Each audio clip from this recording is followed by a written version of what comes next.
What's my lesson? Look right through me, look right through me. And I find it kind of funny, I find it kind of sad. I find it hard to tell you, I find it hard to take. The people run in circles, it's a very, very mad world.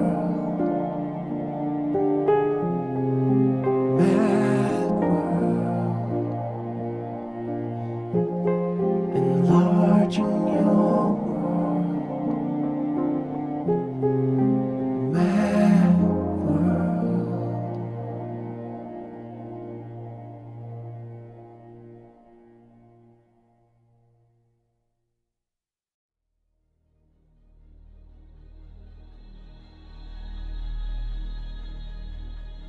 What is gravity? You have no idea. Okay, next question. What is gravity? You have no idea. Okay, next question.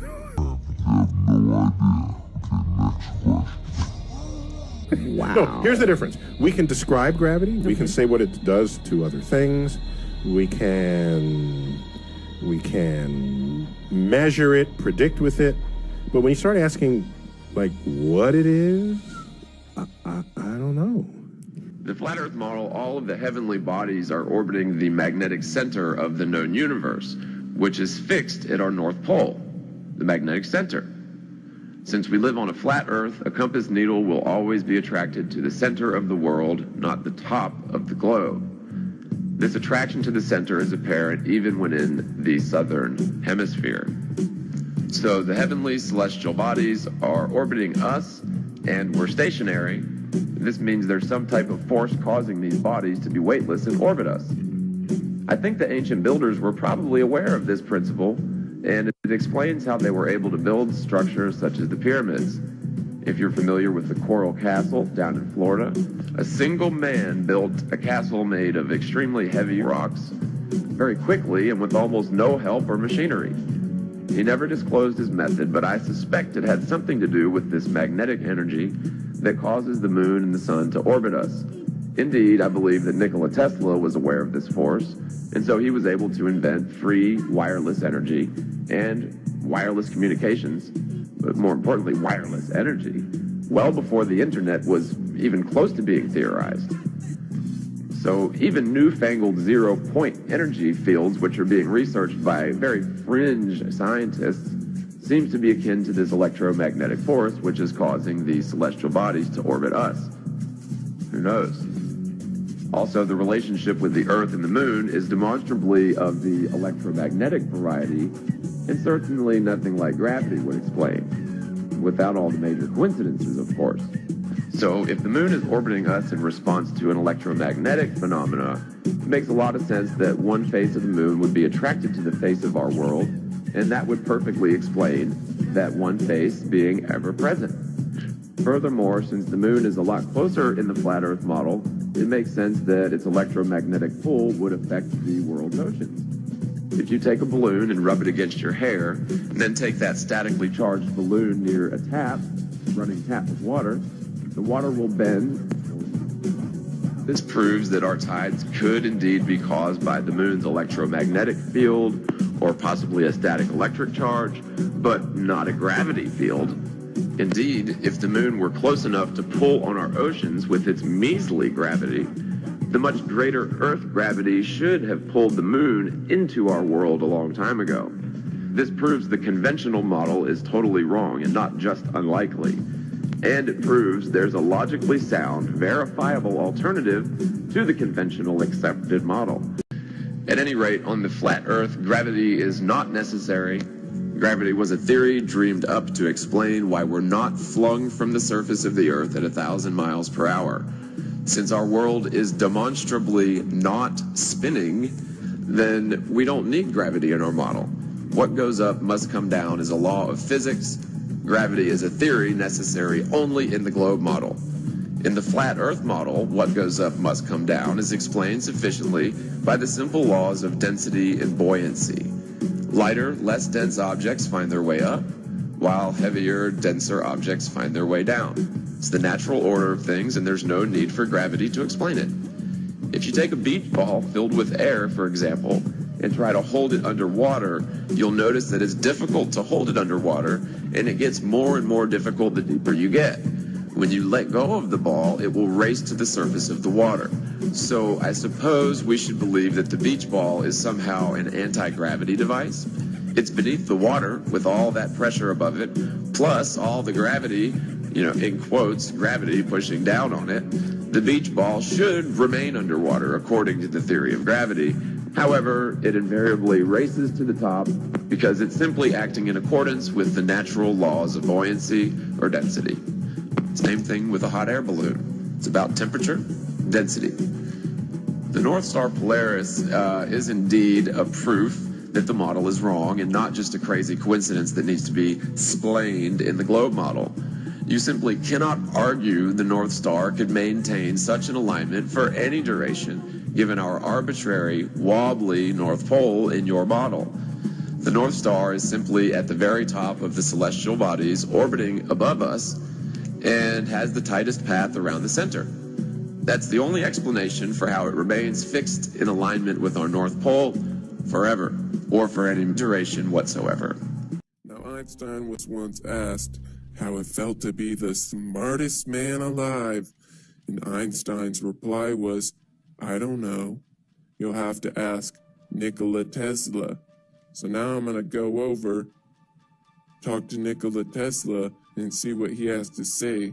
He tells me today's scientists have substituted mathematics for experiments. And they wander off through equation after equation and eventually build a structure which has no relation to reality. I mean, how true could that statement be? Nikola Tesla is the true genius. He says Einstein's relativity work is a magnificent mathematical garb which fascinates, dazzles, and makes people blind to the underlying errors. The theory is like a beggar clothed in purple, whom ignorant people take for a king. Its exponents are brilliant men, but they are metaphysicists rather than scientists. Oh well, thank you, Tesla, for telling us how much bull can be found in Einstein's work, because you knew that way back then. So thank you for reassuring my belief system, right? So if gravity doesn't exist, then what's the force that pulls us down to the earth? Why do things fall down instead of up? And the answer is electromagnetism. Researcher and author Anthony Patch states, quote, "In short, the accurate model of the mechanisms governing the functioning of our known universe is that of electromagnetism, not gravity. What is mistaken for and therefore labeled as gravity are in fact, and this has been thoroughly peer-reviewed, magnetic lines of force and the actions of accelerated charged particles moving at various velocities. Additionally, these same electromagnetic forces act in identical fashion, whether one is measuring actions taking place between particles at the quantum level or on a planetary scale. What has been detected by LIGO and other similar experiments preceding it are in fact magnetic lines of force and the movements and actions of accelerated charged particles, such as electrons and protons, among many others. As for black holes, supermassive, twin, or otherwise, none have been experimentally reproduced in the laboratory.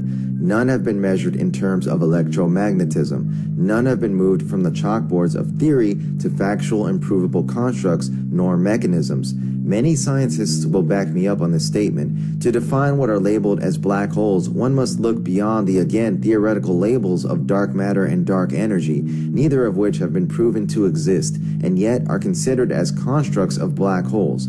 Looking beyond, one finds plasma, what Tesla labeled the ether, comprising the so-called vacuum of space. This ether is electrically charged plasma. Black holes are a gathering due to magnetic attraction of this electric plasma. This is not gravity sucking in all matter and light as mainstream scientists describe black holes. Einstein's work, gravity, was hijacked for profiteering. Tesla's work, the ether and electric universe, is the real science hidden away and employed at CERN. if you look at their mathematics of gravity, it says that, you know, that the electrostatic force is 10 to the 37th stronger than the so-called gravitational force. And if you look at 10 with 37 zeros behind it, there's no human that can possibly even imagine what that looks like. I mean, it's beyond human comprehension. So they, you know, these mathematicians love to throw around numbers like this, but they're essentially meaningless. But according to their own screwed up, wrong mathematics, essentially gravity is non-existent with a 10 to the 37th difference, that alone. But this is the problem. This idea of gravitation, which was created by Newton, invented by him, has been extrapolated to the furthest reaches of the solar system and the galaxies and all that. And it's created a huge list of non-existent entities, things like dark energy, dark matter, nuclear furnace stars, gravitational collapse for star formation. I could go on and on. There's dozens of theories based on this false concept of gravity. Black holes. Yes, exactly. I forgot that one. I mean, all these things don't even exist, yet they're part of the mathematics created by Newton and extrapolated to the furthest reaches of the universe. So, I mean, this is the biggest problem with academic science, is that it removed the creator from creation. How can you have a creation without a creator? There is universal mind behind all of this, and that is the impetus for all of it. Like most of their big projects, these huge megalithic projects are designed to be dead ends. They'll go nowhere. Nothing will ever come out of CERN. There's no such thing as a Higgs boson particle. This is all just 100% bull. Einstein was an idiot. He was wrong about everything. If anybody believes Einstein is correct, they need to watch Einstein's Idiots on YouTube, the entire series by Bill Gates. Then I would read his website, youstupidrelativist.com. And then I would go read the book called The Manufacture and Sale of St. Einstein, which is 2,200 pages demolishing this myth called Einstein. It talks from the very beginning how they set up this shill called Einstein to be the great genius, the nutty professor, the quack, you know, the idiot with a massive blackboard full of equations that can, if he could just figure out that one last little part of an equation, you know, he'll have the key to the freaking universe. So, I mean, it's disgusting. I mean, the level of science right now is really the pit of ignorance. What is gravity? You have no idea. Okay, next question. This is how far we've sank in this demented excuse for science. I mean, it's a joke, you know?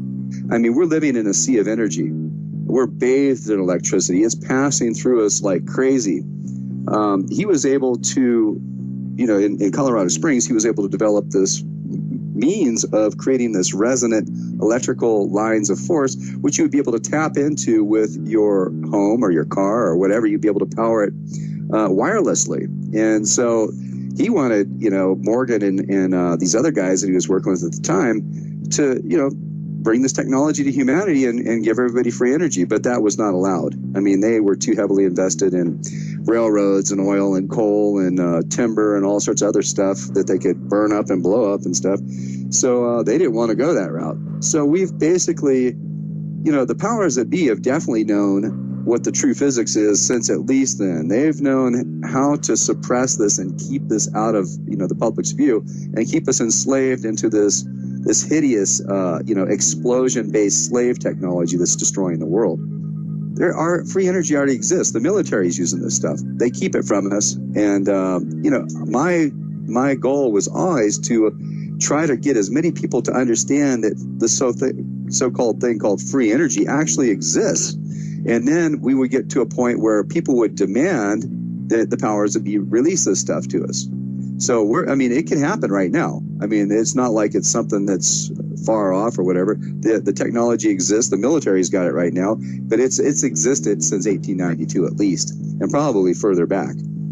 And it's obvious, you know, that there were cultures that had this, and this is nothing new, you know. If you look at the megalithic structures around the planet, there's no question that there was a higher tech civilization about 13,000 years ago that got wiped out. They were way, way, way beyond us. We can't do any of the stuff that they're doing. And the reason being is that they worked with nature and we're not. Because look at the beauty of their creations. I mean, have you seen all these megalithic structures around the planet?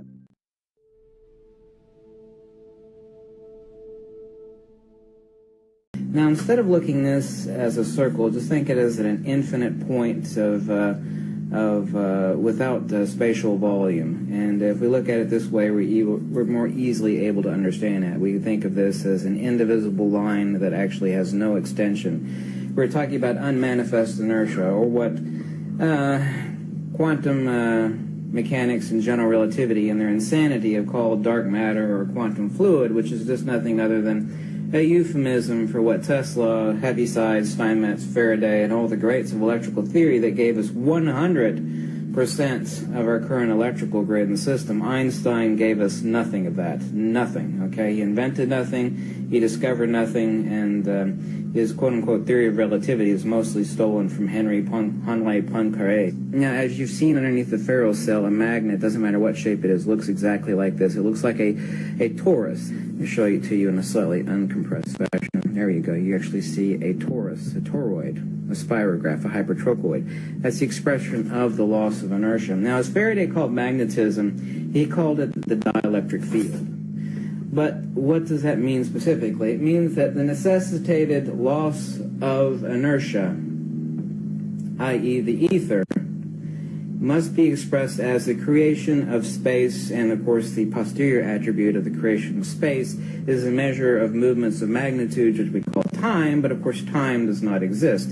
Time is a human contrivance. Now here we have electricity, which, by the way, is phi times psi q in Planck electrification. Electricity is nothing other than the hybrid of electricity and magnetism operating together, which is found in, obviously, frequency and amplitude, constantly pulsing back and forth like this. Well, what frequency? What amplitude?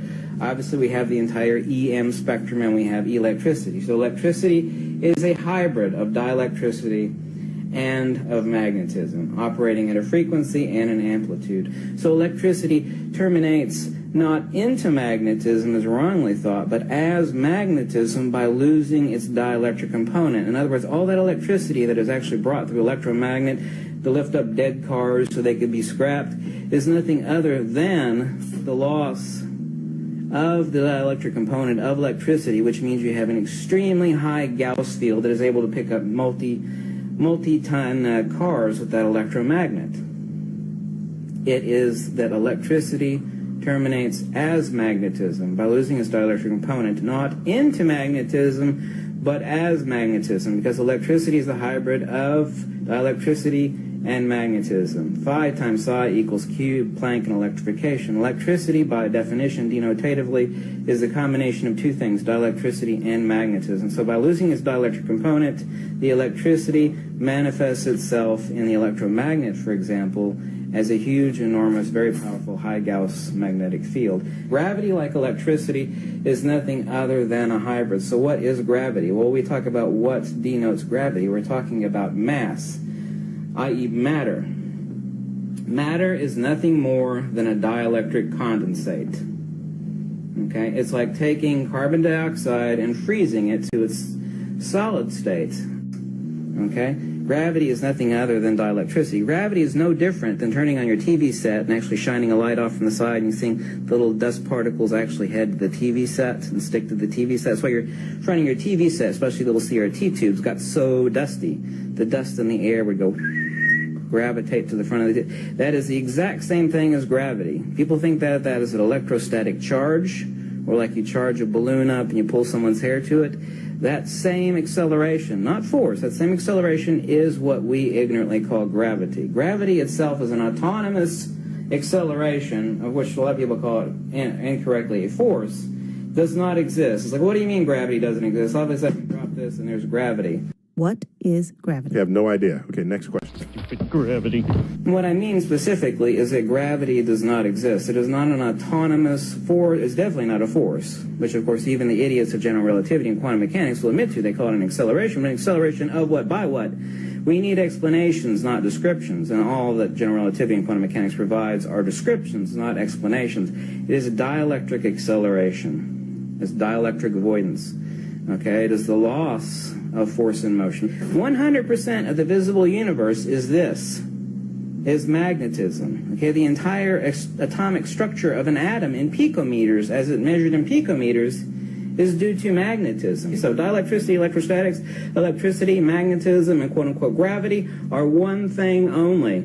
It's our only pathetic human understanding of the nature of the universe that we think these are four separate things. Really, they're just one thing. Uncovering the missing secrets of magnetism. Here we have a standard CRT tube with a grid with a spiral projected onto it, which is being taken off of an old camcorder that's pointing at a wall with a grid on it with a, you can see, a clockwise spiral. So I have this camera, old camera, hooked into an old television set, taking a look at a clockwise spiral. Now let's take an enormous 2-inch by 1-inch N45 neodymium iron boron magnet, and let's show you centripetal and centrifugal vortex movements as we approach the CRT tube. Here we go with a magnet. Now, let's discuss this in a second, but first, let's look at what's at the center here. Can you see what's at the center? You see those scintillating hairs that are moving off in a clockwise direction? Okay, now let's flip the magnet the other direction, and let's see what sort of spot we get on our CRT tube this way. Oh, surprise, surprise, look. We're getting counterclockwise movement. I don't know if you can see that very clearly. There we go. Take a look at that. Now, how do I know which polarity I have pointed here? Well, let's zoom out and take a look at our magnet. Now we have, of course, a clockwise pattern projected from the camera, from the camcorder to the television set. So let's see what this side of the magnet does to a clockwise spiral on the CRT. It moves it in the same direction. And look at the edge definition of where the black void is, because the black void is being caused by the centrifugal magnetic velocity. Here you can see the little spirals in the center of the white spot in the middle with the, you can see that we're moving, our centrifugal field is moving clockwise, but our centripetal field, which is at the middle of the magnet, is moving exactly opposite. It is moving counterclockwise. And we'll do a lot more CRT demonstrations showing quote-unquote repulsion and quote-unquote attraction of magnets against the CRT tube, which is emitting dielectric lines of force that are contacting the phosphorus on the inside of the tube. That is why the magnet is such a great demonstrator against the CRT tube. And this is the first example you've ever seen of someone proving beyond any shadow of a doubt using a CRT tube that the centrifugal on a magnet, meaning the outside rim edge of the magnet, is moving absolutely opposite to the center of the magnet, the centripetal returning. And I used it using a geometric projection from the camcorder off of a grid paper on the wall. Now let's actually turn these magnets end on. Oh my God, look at that. It looks like a single magnet, but this is actually two. In other words, when you look at either pole like that, you'll look exactly the same thing underneath the ferrocell as it does with one magnet. Oh, how shocking. That would be a proof of a Platonic incommensurability. But this is the exact same thing their report in their own video is seeing. You actually see a vortex of binary objects rotating around a point, a null point of maximum acceleration and inertia. Is this any proof of Einstein's gravity waves? No, it's simplex electromagnetic theory. It's very, very simplex electromagnetic theory. This doesn't prove Einstein at all. It actually, all it does is it reinforces Tesla, reinforces James Clerk Maxwell. You see, Einstein didn't invent a damn thing. And what little ideas he did have, he stole from Henri Poincaré and others. There's actually many books out there about that. This is just classical electromagnetic field theory that explains the observations of Tesla and Maxwell. I mean, these idiots spent millions and millions of dollars, and they want millions of more funding, which is why they made a huge press announcement. Because they want more money for more funding, because that will, pad their jobs for the next 20 years. And they're going to be looking for something that has already been explained 80 years ago by classical electromagnetic theory. Well, my God, let's reinvent the wheel and ask for a bunch of money for it. So today's huge scientific announcement was nothing other than a pile of crap by a bunch of brainless scientists with more money and more gear than brains, looking for plenty of funding to keep their asses in work. Oh my God, what a timeless story of stupidity and ignorance and deception.